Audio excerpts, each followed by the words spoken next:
बिस्मिल्लाहिर्रहमानिर्रहीम, अस्सलाम वालेकुम। Welcome to Shari's mom kitchen. कैसे हैं आप सब? उम्मीद करती हूँ ठीक ठाक होंगे। आज मैं आपके लिए गर्मियों के हवाले से बहुत ही मज़ेदार और स्पेशल डिश करेले गोश्त की रेसिपी लेके आई हूँ। बाज़ लोगों का कहना होता है कि जब वो करेले बनाते हैं तो उनके करेले बहुत कड़वे बनते हैं, बच्चे शौक़ से नहीं खाते। अगर आप मेरी इस रेसिपी को फॉलो करेंगे तो इंशाअल्लाह ताला बड़ों के साथ साथ बच्चों को भी ये रेसिपी बहुत पसंद आने वाली है। तो चलें जी, बनाना स्टार्ट करते हैं। यहाँ पे मैंने लिया है मटन, लिया है मैंने हाफ़ के जी 500 ग्राम, जिसे मैंने धो लिया अच्छे से। और यहाँ पे मैंने लिए थे 1 किलो करेले।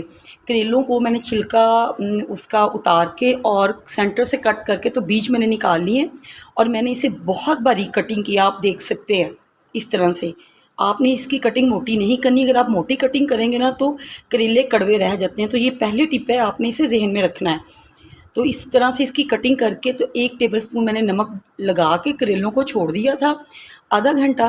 और इसके बाद मैंने इसे खूब अच्छे से वॉश किया है 5 से 7 पानियों में, और इसे मैंने इस तरह से निचोड़ के इस तरह प्लेट में निकाल लिया है। तो करेलों में टमाटर ज़्यादा जाते हैं। मैंने 4 अदद टमाटर लिए हैं, और इस तरह से मैंने 4 अदद बड़े प्याज लिए थे। तो ये हाफ़ प्याज इसमें जाएंगे, हाफ़ सेपरेट कर लेंगे। आगे जाके मैं आपको बताती हूँ हाफ़ क्यों सेपरेट किए।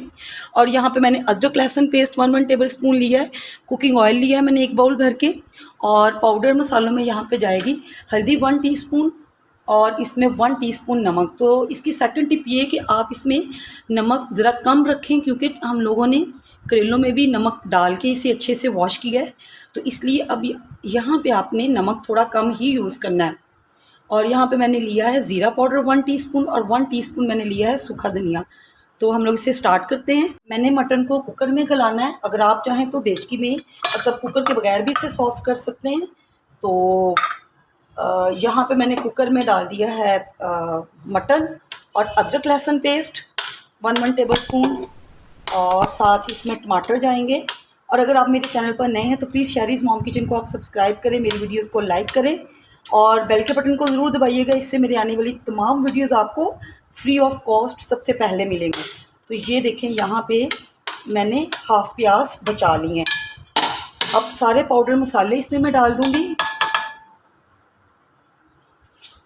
और 1 गिलास पानी इसमें डाल दूँगी। अगर आप कुकर में नहीं गोश्त को गलाते हैं तो आप वैसे ही किसी हंडिया में चढ़ा दें। तो आप 2 गिलास पानी डाल के, या आप अपने हिसाब से जितने में ये गोश्त गल जाए तो उतना पानी डाल के आप गला लें। तो अब मैं इसे वेट लगा के सॉफ़्ट करती हूँ।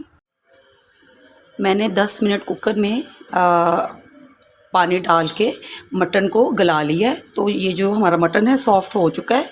बस थोड़ा सा इसमें पानी है, उसे भी हम लोग ड्राई करते हैं। और ये देखें, साथ में आपको कुकर में मैंने मटन को सॉफ़्ट कर लिया है, और इसे मैंने ट्रांसफ़र कर लिया है इस तरह से एक कढ़ाई में। और अब इसकी भुनाई करते हैं। अब इसमें मैं डाल दूँगी तकरीबन हाफ़ कप के करीब इसमें कुकिंग ऑयल, और हाई फ्लेम पे इसे भून लूँगी। आप देख सकते हैं एक पैन में मैंने कुकिंग ऑयल को डाल दिया है, और उस कुकिंग ऑयल को मैंने गर्म कर लिया है। और इसमें मैं अब प्याज डाल दूँगी। जो मैंने आधे प्याज डाले थे, आधे बचा लिए थे, क्योंकि इसमें फ्राई करके प्याज जब डालते हैं तो उसका बेहद अच्छा टेस्ट आता है। तो बिस्मिल्लाहिर्रहमानिर्रहीम। तो ये मैंने अच्छे से गर्म किया था ऑयल को। इसे साथ में मैं ज़रा मिक्स कर दूँगी। तो ये बस लाइट गोल्डन सा हम लोगों ने करना है, बहुत ज़्यादा इसे डार्क कलर नहीं करना।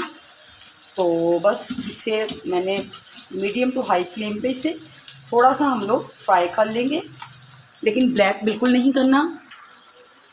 और इधर आप देख रहे हैं कि माशाल्लाह से बहुत ही ज़बरदस्त ये हमारा मटन रेडी हो गया है। और इसकी आप ग्रेवी भी देखें, और ऑयल जो है वो साइडों पे आ चुका है। तो इसको मैं मज़ीद 4 से 5 मिनट और इसकी भुनाई करूँगी, तो ये टेस्ट में बहुत ज़बरदस्त बनेगा। तो यहाँ पे देखिए, प्याज को फ्राई होते हुए तकरीबन 3 से 4 मिनट हो गए हैं। इसे साथ साथ इस तरह हिलाते जाएंगे ताकि ये एक साइड से ज़्यादा ब्लैक ना हो जाए। तो देखें, टोटल 5 मिनट हो चुके हैं। इससे ज़्यादा हम लोगों ने इसे फ्राई नहीं करना। ये ब्लैक हो ज़्यादा हो गए ना तो बहुत जलेगा, इस तरह से इसमें टेस्ट आएगा। स्टीम करके इसी में डाल देने हैं। ये जो हम लोगों ने मटन का कोरमा तैयार किया है, माशाल्लाह से देखें। और अभी इसके नीचे मैंने जो है मटन के नीचे हल्की मैंने आंच की हुई है।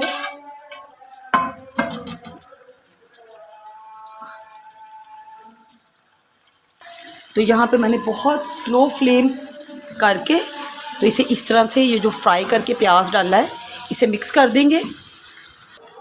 अब देखिए अगेन उसी ऑयल में हम लोगों ने ये जो करेले रखे थे जिसे मैंने अच्छे से वॉश कर लिया और निचोड़ लिया वो डाल दूँगी। बिस्मिल्लाहिर्रहमानिर्रहीम।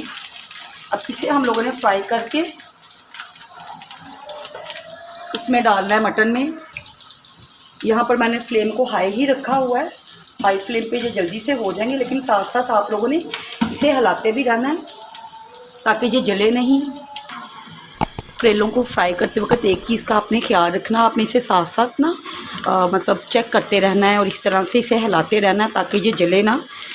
बाज़ दफ़ा ये होता है कि अगर इसे ना थोड़ी तवज्जो के साथ किया जाए तो ये जल जाते हैं और जिसकी वजह से सारे ये करेले गोश्त का टेस्ट ख़राब हो जाता है। तो आप कोशिश करें इसे साथ साथ इस तरह से चलाते रहें। मैंने तो आधा किलो मटन में 1 किलो करेले लिए थे और ये तकरीबन कटिंग करके इसकी सफाई करके तो ये तकरीबन आधा किलो रह गए थे। तो ये आपकी मर्ज़ी पे डिपेंड करता है कि आप करेले जो हैं वो ज़्यादा डालना चाहते हैं या कम इसकी क्वांटिटी कर सकते हैं। तो मेरे घर में मेरे वाला साहब को भी करेले बहुत पसंद हैं, तो इसलिए मैं करेले जो थे वो इसमें ज़्यादा ही ऐड किए हैं।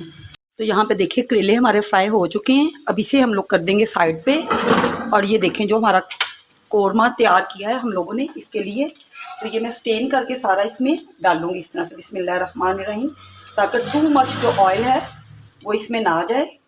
और इस तरह से ये देखें ये साइड पे मैंने ऑयल को कर दिया है और करेलों को मैं इस तरह से इसमें मैं मिक्स कर रही हूँ। अब इसे मिक्स करते हैं।